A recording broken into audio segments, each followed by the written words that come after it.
Dari globalization ke deglobalization, siapa yang paling terdampak? Pernahkah kita membayangkan bahwa dunia yang selama puluhan tahun saling terhubung dalam satu kesatuan ekonomi global, kini mulai retak perlahan?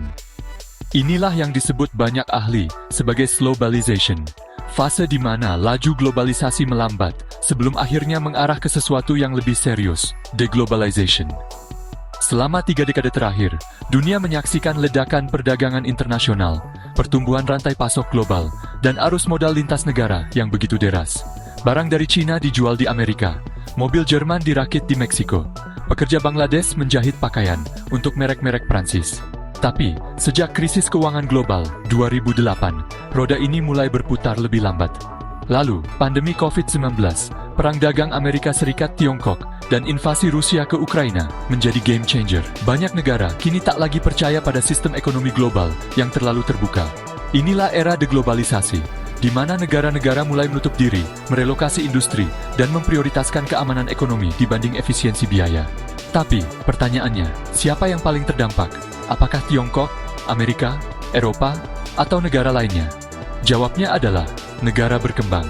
Jika terjadi deglobalization, negara paling rentan adalah para globalization dependent. Negara-negara kecil yang ekonominya bertumpu pada ekspor dan investasi asing berada dalam posisi paling rapuh.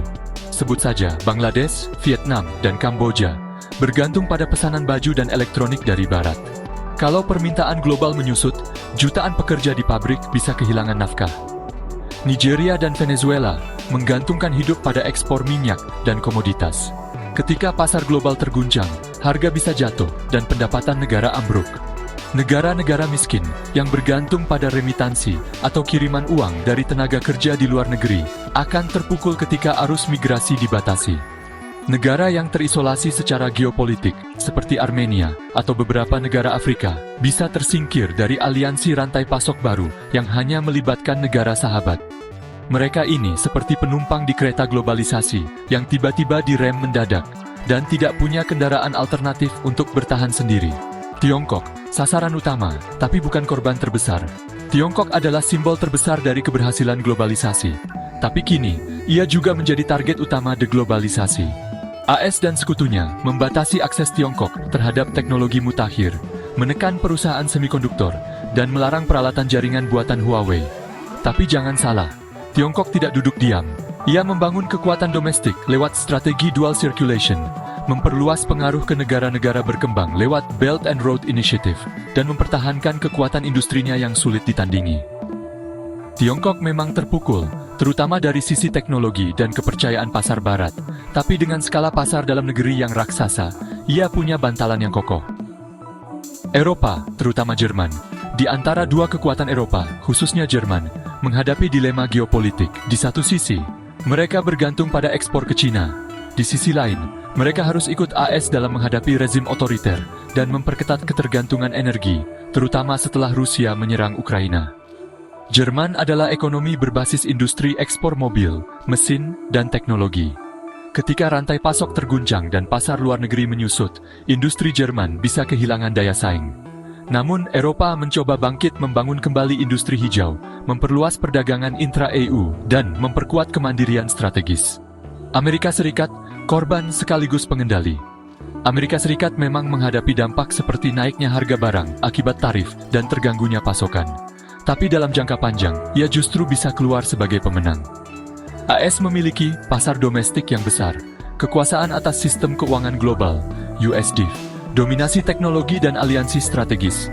Dengan strategi friendshoring, memindahkan produksi ke negara sekutu seperti Meksiko dan India, AS ingin membangun jaringan ekonomi global yang lebih terpercaya, meski lebih terbatas. Kesimpulan, siapa yang paling menderita akibat dampak deglobalisasi? Negara-negara berkembang berbasis ekspor akan terdampak sangat tinggi. Bagaimana dengan Tiongkok? Dampak deglobalisasi terhadap perekonomian Tiongkok akan tinggi, tapi Tiongkok akan sangat mampu untuk adaptif. Uni Eropa, khususnya Jerman, terdampak sedang, tapi bisa juga tinggi. Ekonomi Amerika Serikat akan terdampak sedang, tapi akan terkendali. Negara besar mandiri, India, terdampak rendah, karena pasar-pasar domestik kuat. Deglobalisasi bukan sekadar tren ekonomi, ia adalah cermin dari pergeseran paradigma, dari efisiensi menuju ketahanan, dari keterbukaan menuju kehati-hatian. Dan dalam transisi ini, negara-negara paling miskin dan paling tergantung pada dunia luarlah, yang kemungkinan besar akan paling menderita. Jika dulu globalisasi menjanjikan integrasi dan pertumbuhan, kini dunia sedang mencari cara baru untuk bertahan. Pertanyaannya, apakah kita siap dengan dunia yang lebih terpecah? Atau, akankah terjadi reglobalisasi ekonomi dunia? Waktu yang akan menjawab.